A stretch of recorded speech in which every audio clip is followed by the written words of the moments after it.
दोस्तों, आजाद भारत के इतिहास में ऐसा पहली बार हुआ है जब किसी देश का प्रधानमंत्री लगातार 5 बार देश की जनता से किसी एक ही प्रकार की अपील कर रहा हो। सही सुन रहे हैं आप। प्रधानमंत्री मोदी ने अब तक देशवासियों से पेट्रोल डीजल को लेकर 5 बार अपील कर चुके हैं। इससे अंदाजा लगाइए कि जब देश का सबसे ताकतवर व्यक्ति किसी वस्तु को लेकर 5 बार अपील कर चुका हो तो स्थिति कितनी खतरनाक होगी। 23 मार्च 2026 को प्रधानमंत्री नरेंद्र मोदी ने संसद में ईरान इजराइल युद्ध को लेकर एक बड़ा बयान दिया था। उन्होंने कहा था कि दुनिया लंबे समय तक मुश्किल परिस्थितियों में रह सकती है और भारत को भी हर स्थिति के लिए सतर्क रहने की जरूरत है। उसके बाद से मन की बात कार्यक्रम में भी उन्होंने यही बात कही थी। इसके बाद 10 मई को प्रधानमंत्री नरेंद्र मोदी ने जनता से अपील की कि सोना कम खरीदे, पेट्रोल बचाएं और विदेश यात्राएं कम कीजिए। फिर 11 मई को भी दिल्ली की एक बड़ी बैठक में यही अपील दोबारा दोहराई गई और अब 12 मई को एक बार फिर प्रधानमंत्री मोदी ने देशवासियों से बचत और सतर्क रहने को कहा है। अब तक आप समझ गए होंगे कि प्रधानमंत्री इतनी अपील कर रहे हैं तो मामला बहुत गंभीर है, लेकिन आखिर इसके पीछे की वजह क्या है? क्या दुनिया किसी बड़े आर्थिक संकट की तरफ बढ़ रही है? क्या युद्ध का असर अब भारत पर भी पड़ने वाला है? और क्या आने वाले दिनों में देश में लॉकडाउन जैसे हालात बन सकते हैं? आज इस वीडियो में हम इन्हीं सवालों को गहराइयों से समझेंगे। दोस्तों, 10 मई 2026 को जैसे ही प्रधानमंत्री मोदी ने सोना, पेट्रोल और विदेश यात्राओं को लेकर अपील की, तभी से पूरे देश विदेश में इसी की चर्चा तेज हो गई है।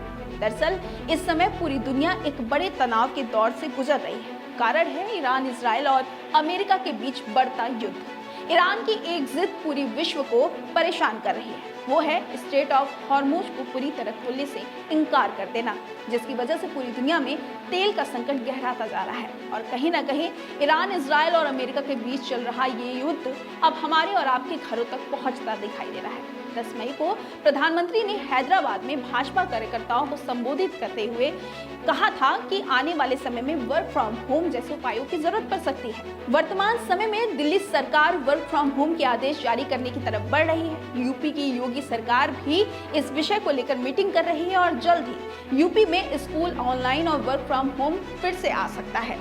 प्रधानमंत्री ने ये भी कहा कि पहले जब युद्ध होते थे तो लोग देश के लिए सोना दान करते थे, लेकिन आज जरूरत दान की नहीं बल्कि त्याग और समझदारी की है। उन्होंने लोगों से अपील की है कि अगले 1 साल तक जरूरत ना हो तो सोना ना खरीदें, क्योंकि जब सोना खरीदते हैं तो उसका भुगतान डॉलर में होता है और इससे देश का विदेशी मुद्रा भंडार प्रभावित होता है। प्रधानमंत्री की बातों का सबसे बड़ा संदेश यही था कि अब इस ग्लोबल संकट का असर भारत तक पहुंच चुका है और अब हमें सावधान रहने की जरूरत है।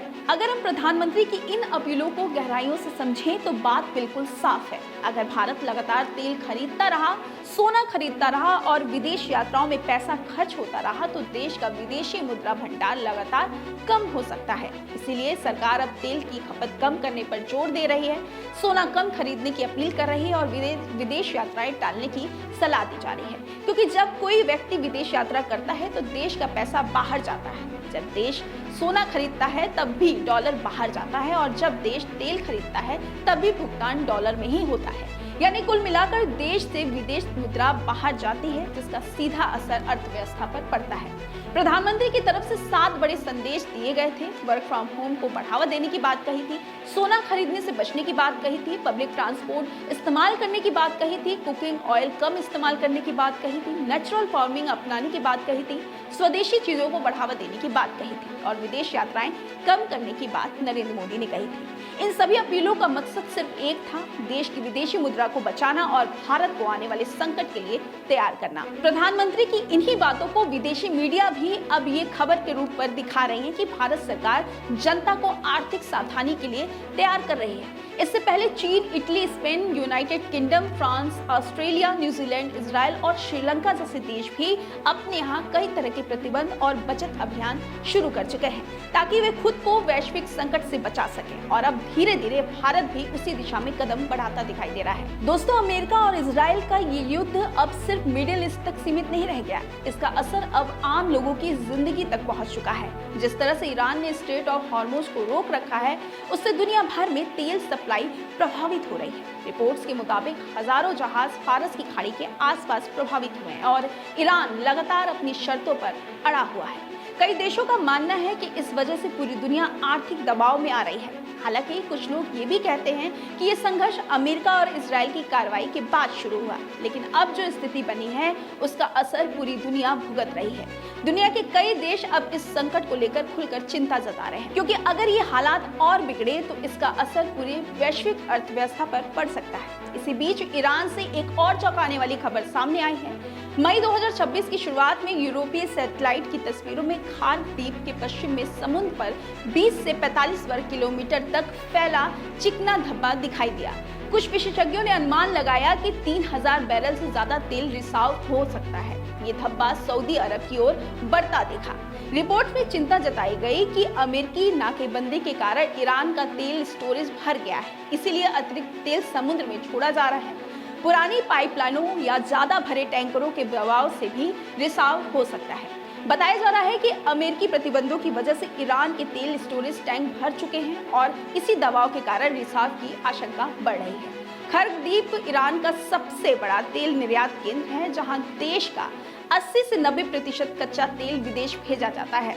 हालांकि ईरान ने इन सभी दावों को पूरी तरह खारिज कर दिया है। ईरान की ऑयल टर्मिनल कंपनी का कहना है कि पाइपलाइन, स्टोरेज टैंक और टैंकरों की जांच में किसी तरह की लीक नहीं मिली है। वहीं मरीन इमरजेंसी सेंटर ने भी इलाके में तेल रिसाव की पुष्टि नहीं की है। फिलहाल सैटेलाइट तस्वीरों और ईरान के दावों के बीच सच क्या है, इस पर पूरी दुनिया की नजर बनी हुई है। लेकिन अगर ये सच हुआ तो इसकी कीमत पूरी दुनिया को इस तरह भुगतनी पड़ेगी जो किसी ने सोचा नहीं था। और शायद यही वजह है कि प्रधानमंत्री मोदी लगातार देशवासियों से पेट्रोल बचाने, सोना कम खरीदने और खर्च कम करने की अपील कर रहे हैं, क्योंकि भारत भी इस वैश्विक संकट से पूरी तरह अछूता नहीं है। शुरुआत में उम्मीद थी कि भारत का स्ट्रेटेजिक ऑयल रिजर्व आने वाले समय की परेशानियों को संभाल लेगा, लेकिन जैसे जैसे युद्ध लंबा खींचता गया वैसे ही वैसे चिंता भी बढ़ती चली गई। अब कई देशों में आर्थिक दबाव साफ दिखाई देने लगा है। वहीं ऑस्ट्रेलिया और ब्रिटेन जैसे देशों में भी सरकारें जनता से बचत और सतर्कता की अपील कर चुकी है।